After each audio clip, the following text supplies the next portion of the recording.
Hi. సివిల్స్‌కి సీరియస్‌గా prepare అవుతున్న అభ్యర్థులకి ఒక చిన్న సూచన అండ్ హెచ్చరిక కూడా. డోంట్ లవ్ ద సబ్జెక్ట్ అని ఎమోషనల్‌గా అటాచ్‌మెంట్ పెట్టుకొని ఆ సబ్జెక్ట్‌ని అంత ఎక్కువగా ప్రేమించొద్దు అన్నది నా ఉద్దేశం.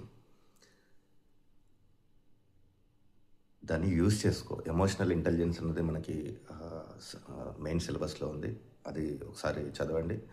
నీ ఎమోషనల్ ఫీలింగ్స్ని అర్థం చేసుకొని ఎమోషనల్ బ్యాలెన్స్ ఒకటి మెయింటైన్ చేసి సబ్జెక్టులను కూడా అన్ని సబ్జెక్టులని మీరు ప్రేమిస్తూ పోతే మీరు సిలబస్ లేదంటే ప్రీవియస్ క్వశ్చన్ పేపర్స్ ఇవన్నీ నెగ్లెక్ట్ చేసే అవకాశం ఉంది. కాబట్టి సబ్జెక్టులను ఎక్కువ ప్రేమించకండి, దాన్ని వాడుకోండి. అది రీసోర్సెస్ని మనం వాడుకొని సిలబస్ ప్రకారం ప్రీవియస్ క్వశ్చన్ పేపర్స్ ప్రకారం ఉపయోగించుకోవడం అన్న డిటాచ్మెంట్, ఎమోషనల్ డిటాచ్మెంట్ ఉండాలి సబ్జెక్ట్తో.